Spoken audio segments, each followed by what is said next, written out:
Hello there, welcome to a special live broadcast here on SABC News Channel 404 and a very warm welcome to our viewers on SABC 3.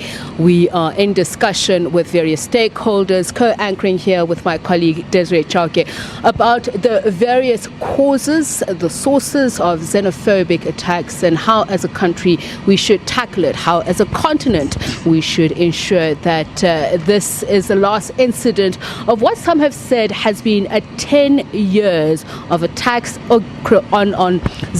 attacks on foreigners because of the battle of resources. But some even argue that attacks on foreigners have been a part of this country's history since as far back as 1986. But we'll talk about all of that and more.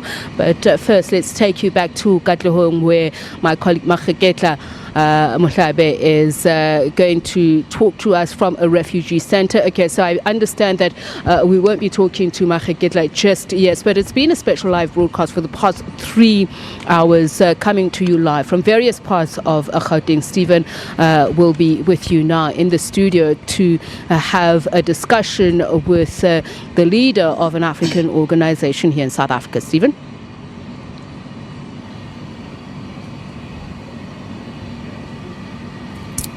What do you want me to do? All right, so Desiree, it seems like we are not going to have to do that one a bit later on. It's been quite a heated conversation here at Constitution Hill. We with advocate I suppose that's why there's fire in the background, right there. Hey, even though it's a fake fire. Which brings us to the conversation, back to this conversation about the fake stories that have been perpetuated about xenophobia, but we'll get to those later on in the show. Let me just re-welcome our guests, Advocate Ike Khumalo, and we have Dr. Kinsley Makwetla, and we have Mr. Chico Twala, who are talking to us about their different experiences of this phenomena. But Mr. Twala, let's start with you. You were talking about how a South African band that's usually fully booked throughout the year into different African countries, Mafikizolo, how their performances have been cancelled. Not only Mafikizolo, I mean, our sector employs more than 2,000 artists, and they travel all over the world, and Africa especially. I mean, Mafikizolo is huge in Africa, so you can imagine, all their bookings, being cancelled because we are labeled xenophobic and all these things. And we are not xenophobic. South Africans are not xenophobic. Hence I'm saying that the song that we're working on is to actually say to our African brothers and sisters, not all of us. And there are very many influences from other parts of the continent in the music scene. In the streets who are actually causing us, not South Africans are not xenophobic. We are not. We love our brothers and sisters. And the fact that our musicians, this is affecting them, we have to actually do something about it. Ike, do we love our brothers and sisters? Let me tell you this.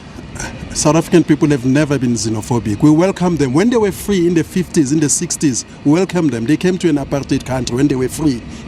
Imagine that. And today our people are called thugs. It's like the good doctor says, that peacetime revolutionaries. Some of us were active. We released Mandela. We ran the longest political campaign, released Mandela in 84, 85. I was there. I was 13 when I was detained. So today we are told to shut up. Because we are thugs, we are criminals and all that. We are not xenophobic. As South African people, what they're objecting to what the foreigners are doing here. Okay, Advocate Khumalo, please hold the thought. I must welcome now SABC 3 viewers and my colleague Makwetla, who is in Gauteng. He speaks to us from a refugee center. Makwetla, what is the scene, the situation where you are?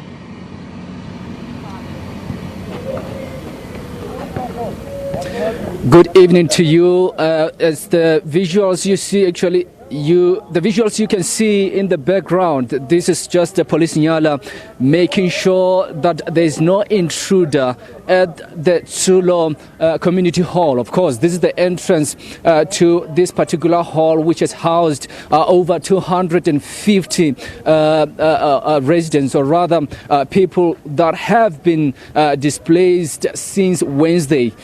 On the left-hand side of the screen, these are just some of the gentlemen playing soccer, trying to catch up of course, after that particular incident or that particular violence that actually made them to be where they are today, they are homeless. But of course, it's quite a different story inside. This is where we are going to actually see some of the families trying to reflect what happened. Why are they here? Why is it that we see the incidents that are taking place in the streets of Johannesburg as well as the streets of Gauteng? They are all here. Of course, we know that is over 800 in total that have since been displaced ever since that particular incident. And of course, as you can see on my right-hand side, they're trying to make their bed as well as their children. Of course, many of them, as you can see, they are with their children, making sure that they find a bit of rest. But these are emotional scenes because they are telling me that they've never thought that they will find themselves in this situation.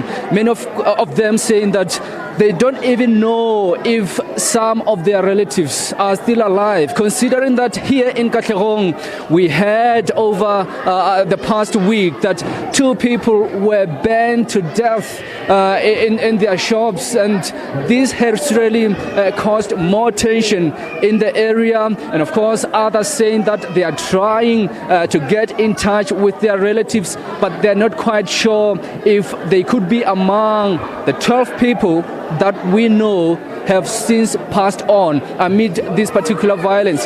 But joining me now is Kenias.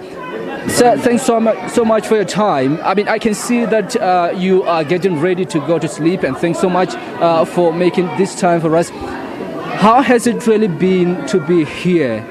It has been a very difficult times because, as you know, in African setup, it is very difficult to live together, women and men plus children. It's a very difficult situation at the moment. It's like you are in a hell. So it's painful. Even you can see here as you have come at this place, you see there are a lot of young ones that are there, and we are sleeping on a floor, which is not a better way for young ones like these ones to live such a life. But I know that you are here for a living, to make a living, to support your family back home in Malawi. But do you really wish to go back home? And if you were at home at this stage, what would be the circumstances there? Yeah, we are willing to go home. But the thing is, now we are in problem. The things that we have worked for, they have been bent. We have nothing at the moment. So it's like we are living with stress. We have nothing. We don't have any answers at the moment. But the thing is, we were preparing for ourselves when we go home that at least we should do something. Some of these people, they had their own properties. They could have started their own small businesses and done to earn a living, them with their families. So you see, in this situation, that means we are now desperate. We have nothing to do. We are just living. We don't have answers at the moment. It's like we don't know what will come next. So life is difficult for us here. Yeah. Thanks so much for your time. Kenias Banda, one of the people that have since been displaced here. And of course, theirs is a story of pain. Theirs is a story of frustration. Theirs is a story that actually will probably be not forgotten in many years to come. And of course, young children, of course, having to experience what's happening in the street there is probably one of the things that they will probably tell their future buddies or even their future friends as to what happened in South Africa, why they were once in this particular hall. But I understand that on the other side, the city of Ekurhuleni is doing its best to really locate some of those that are still homeless, to to provide them with shelter in order to stay safe. We, as I mentioned earlier on, police are actually monitoring the situation. We saw them, of course, in the streets of Ekurhuleni or even here in Katlehong, trying to make sure that there is order and we don't see this violence happen again. Well, that's it from our colleague Makwetla, who's been at a refugee camp in Katlehong for most of this evening. But we're continuing our conversation here at Constitution Hill with our three guests. And I'm going to start again with Mr. Chico Twala. You're currently in the process of putting together a musical about xenophobia. Please tell us what made you decide to go this route. But what I'm curious about is the different issues that we have in South Africa, like gender-based violence, domestic violence, poverty. Why did you choose this particular issue above the others? No, fortunately, we're actually tackling everything in the song. What you just spoke about, we're tackling everything. It's not only about the violence that we're seeing now in our country. I don't want to talk about xenophobia because we're not xenophobic. They can use that word, but definitely we're not. The song is obviously highlighting on all what we've just mentioned now. We're not actually talking about the violence only, but violence on human, trafficking, drugs, everything. How do you hope that process will help South Africans? I imagine of how your song, We Miss You Manelo, while South Africa was anticipating the release of Nelson Mandela, brought together South Africans in the time of hope. Well, how are you hoping this particular project will impact society? I think music plays a very important role in our sector to communicate with the masses. I mean, I did the peace song. If you remember the peace song, we also had the same problem where black on black violence in the township, and then we came various artists with the peace song, and it made a big difference. And I believe with this song, I mean, it's featuring Black Mambazo, Mafigizolo, all the cream of South African artists. I think people out there will be able to hear our voices. The only way for us to communicate is through music, nothing else. But people are hungry, Ike? Yes, people are hungry. And we have a problem here in this country. You mentioned the refugee camp, and I ask, people, if they come here under the ticket of being refugees, I look at Africa, which country is fighting, for people to come here to be declared refugees? I look at Zimbabwe, there is no war. Botswana, there is no war. Burkina Faso, there is no war. Nigeria, there is no war. And people are coming here, abusing our systems, becoming cheap laborers, undercutting prices, out competing our people. And we must keep quiet. It is unfortunate, like Brother Chico has mentioned, that Mafigizolo have been cancelled. It shows the vindictiveness of African leaders, African continent. They want to put us under pressure so that they can dump their people here.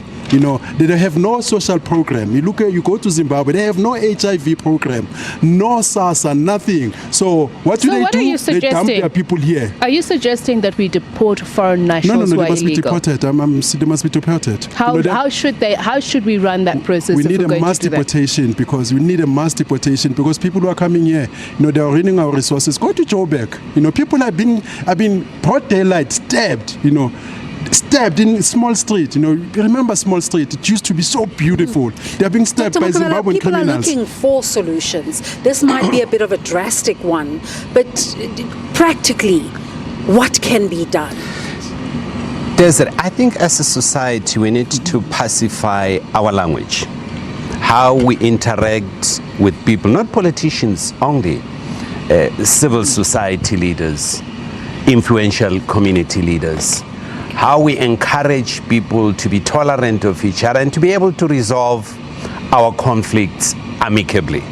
It does not mean that everything that we do, we must go to war. And I'm just worried if you find the vocabulary of us as a society, war is so dominant.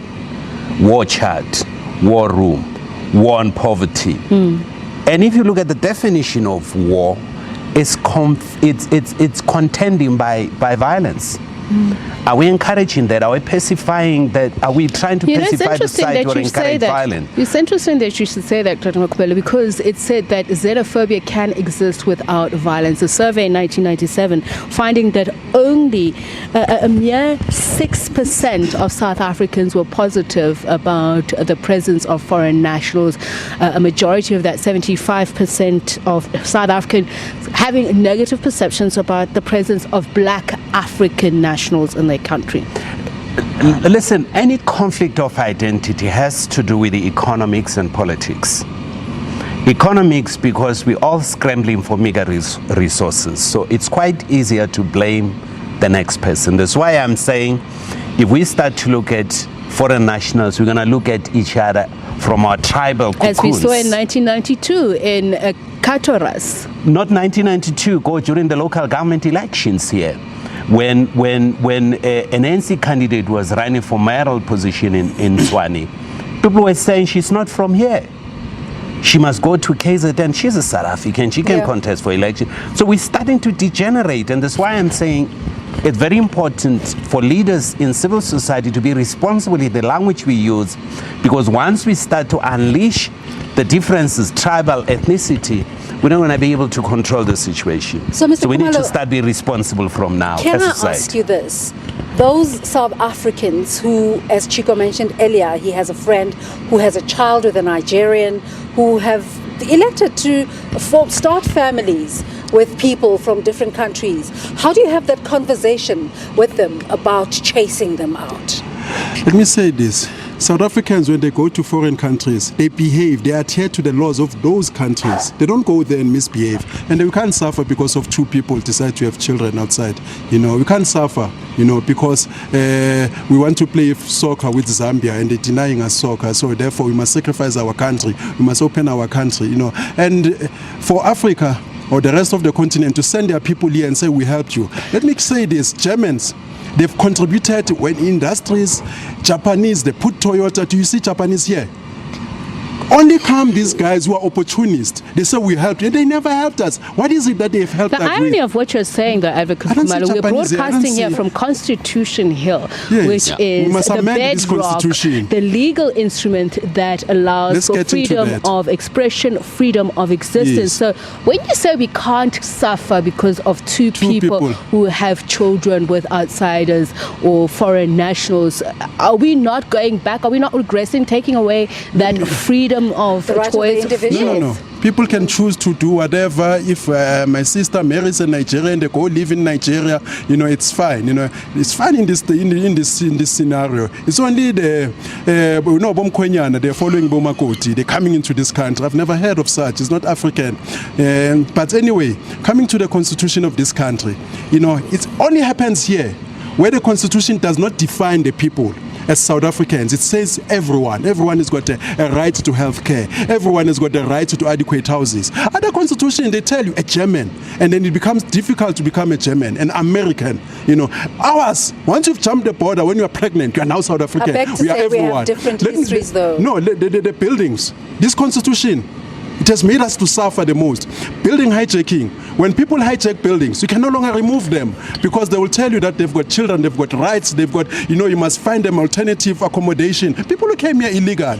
This constitution is very liberal and it must be altered. Is it not a fair point, though, Dr. Makwetla, to say that the state has failed its people in being very specific about who is an inhabitant of who's a beneficiary of this democracy, of this constitution? Is the state not failing to live up to its responsibility? Well, let's reverse what the learned advocate is saying. Why should two people suffer? Two people. But why? Let's use the same analogy. Why would we generalize two bad apples from Nigeria who happen to be involved in drugs to generalize 150 or 200 million people? I think that's totally unfair. If you look at the number of people who are doing wrong things and the number of good people who are doing good things around the world, not only in South Africa, around the world. Nigerians are involved in peacekeeping around the world. They're involved in a lot of humanitarian things around the world. To generalize because of two people, and I think I agree with you, Tsepiso, that let's not attach nationality to crime. Crime is a crime. Maybe let me it doesn't matter who commits Let me reverse the question. Those two people, why must those two people suffer at the hands of African state because South Africans are cleaning their country? No, South Africa, we're not cleaning our country, and I don't think we are about to clean the country. That's a very dangerous language. I'm listening. You know, when you say clean our country, I'm thinking of Rwanda. Exactly. That's what I wanted to say to you. They said clean our country of cockroaches. No. Yeah. I've never said cockroaches. No, we're talking about the violence in nobody condones violence. People say, like, we must get rid of, like, all the illegalities. And I'm very disturbed. A man in Pretoria is being killed, by a foreigner. Where is the moral outcry? Corey Sanders is killed. Lucky Dube is killed by foreigners involved. Where is the moral outcry? It seems as if this moral outcry is always one-sided. When people raise issues, when we are being killed at night, by people who are not supposed to be here, raped, and there is no moral outcry. So what do you think about the efforts to separate the criminal activity from the general activity of people coming into the country? I'll tell you this. I remember 5 years back, Statistics South Africa, they said out of 10 Nigerians, only one is not involved in crime. And from empirical evidence, from what I know, I ask you a simple question. I go to Pick and Pay, I go to Sosol, I go to every garages. Where do Nigerians work? No, let's. They're all running businesses, import, export. Dr. Makwetla, what is the best way for South Africans to repay the solidarity of Africa? Well, we don't have to repay. The continent doesn't owe us anything. But we need to become a reliable partner in building this continent and understand that our life and our livelihood is intricately linked to that of the entire continent. And once we understand that, we'll then be able to see our role within the continent. We benefit a lot from the continent. They do benefit from us. As a person in leadership, how should we extricate the criminal elements? We should deal with criminals as criminals. And I agree with what Tsepiso raised earlier on. They don't put national identity to crime. I find it very difficult. I watch this trial of Omotoso in Port Elizabeth.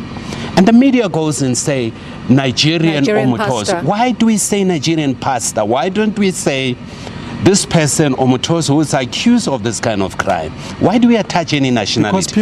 And I think there's a message that we send to the general people. When we see people acting in the manner in which they're acting, we ask ourselves a question. That's why I'm saying we have to be responsible in terms of the language of our communication, because we have a great deal of influence. But as a racially divided nation, as an ethnically divided nation, is this not part of our vocabulary that it finds its way into people discriminating in such a manner? But Tsepiso, that's why I'm saying, as leaders in different formation in the society, we need to exercise some level of responsibility and understanding that whatever we communicate, the words we use, they find some resonance in ordinary people. So we got to be very responsible in how we deal with things. Can I say this? People come into this country, they call themselves Israeli mafia, Pakistani mafia, bread mafia. We will call them by what they call themselves. And I can say this, the MEC of Gauteng, when he says, according to their statistics, when a crime happens in a particular way, they know which nationality has committed that. If somebody has been cut his throat, they know that probably chances is a Zimbabwean. When there's drug involved, human trafficking, child prostitution, they know. It's like these criminals, they sit somewhere in a board and subdivide themselves and say, you take the bouncing industry, you take the bread mafia, you take, like we come to fake products, you'll find a Somali, you'll find a Pakistani. Mr. Chwala, you are in the business of using language to convey messages. What's your take on the conversation about developing a different way of talking? Can't we separate criminality and there are a lot of I think I've been listening to the conversation here. We're talking about crime and you're part of it, you're not listening to it. Yes, yes, I'm part of it. Yeah. He's in political no man's land. Yeah, but what I'm trying to say is that I think it's important that we must sort out our borders, number one, to avoid the mess that we're in now in terms of in a mess. Huh? We are in a mess. Yeah, we are in a mess. I think it's important because everything starts there. I mean, 2-3 weeks back, the police were confiscating goods from foreigners and all including that. CDs. I think they would have, if they've stopped those goods coming from the borders, we wouldn't actually be having the situation that we're experiencing now, because it started on that day. If you can recall, it started on the day when foreigners were attacking our police, and most South Africans got angry and all that, you know. But the problem now is we have South Africans now attacking South Africans. Which is wrong. Yes, we've seen that, but it's indiscriminate now. No, listen. I would have a problem. You remember there was this infamous South African with dreadlocks who was arrested with drugs in Thailand. Yes. Should all South Africans who visit Thailand be seen as potential drug dealers? The answer is no. And that's why we need to refuse that. You see, the Thais, they never attach permanent nationality to regard every South African as a potential drug dealer. Because it will take them 20 years until they arrest another South African. But we arrest Nigerians time and again.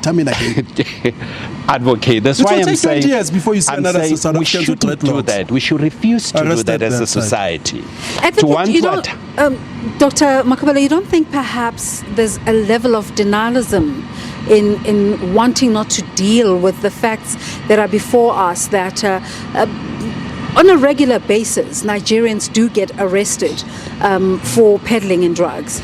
Well, Desiree, I have never seen an empirical research that shows people who are in prison that we are having within our prisons, the majority of them are Nigerians, and they are involved in drugs. I've never seen that kind of an evidence. So I think what we are saying, it's attaching a stigma to a country that plays an important role within the continent, and I think that's unfair. Let's talk then about the events of the past few days. How have they resonated with you? Very badly, I can tell you. Our behavior is a result of the communication and the language, and that's why I'm pleading with my fellow panelists here that even us, as we're sitting around here, a lot of people within the continent are watching this show. It's very important to communicate a responsible message and a responsible message to citizens who must exercise their responsibility in terms of interacting with other people. I'm strongly disappointed. I'm strong. This condemnation is always one-sided. In Nigeria now, I mean, they're stoning our companies. I don't see the moral outcry. Perhaps let's go back to the original discussion. We were talking about xenophobic sentiment. Yes. We're talking about criminality. So our country is faced with both realities.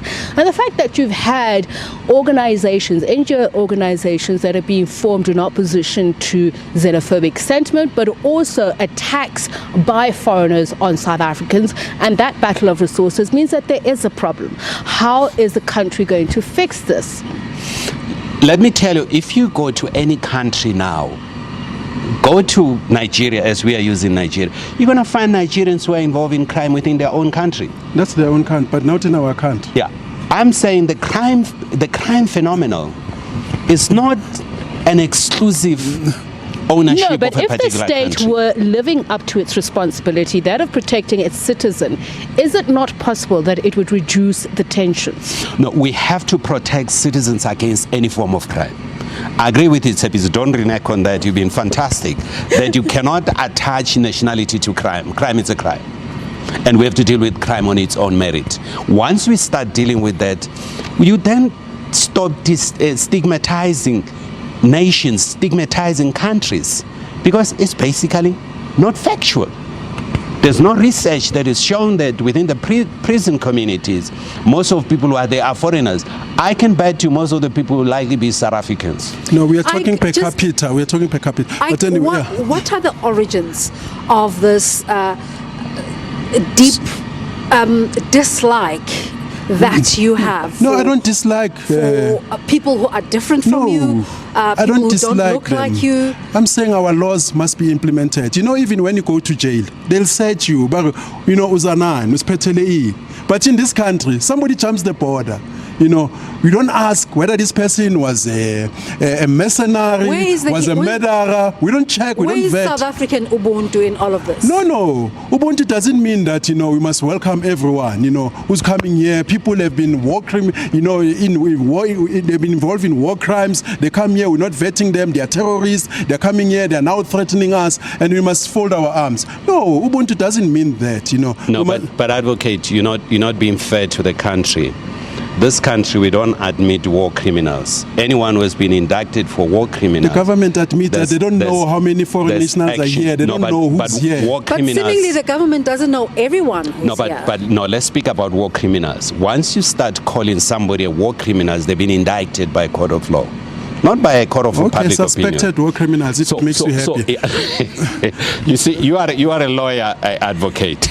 Now, I'm saying we must communicate responsibly to people, because once we start telling our people that we are admitting terrorists, we're admitting war criminals, you're going to see this kind of behavior. Let's ask you to do this, Dr. Makwetla. Speak responsibly to the people of South Africa, saying, yes, we are aware of the hardships that you are enduring and we are fixing it. Where do you start? 3 minutes left. We can't blame other people for our hardships. We are masters of our own destiny. We must decide how we fix our economic situation. We must encourage our people to behave in a particular way. I mean, look at this femicide that we're seeing within the country, largely committed by us South Africans. We must start to deal with those issues. Africa, let's unite. Let's unite and fight drugs. I think drug lords must be given must get a harsh sentence. I think that's the biggest problem that we have. More than that, nothing. But definitely, drugs are the biggest problem. Ike, your closing words? I'll tell you this. He's applying a textbook in a situation that does not need a textbook. We need everything we can get. Yeah, that's the problem, you see, with educated people. You know, they misdiagnose the situation and say, I'm a doctor, I'm an advocate. You didn't do that. I suspect that clever black syndrome is creeping into this conversation, and that's how we must surely end it. Thank you very much. Very entertaining discussion. And the end of our broadcast here at Constitution Hill, our special broadcast. Desiree? It's been a blast. Thank you so much for watching. Goodbye. Thanks indeed.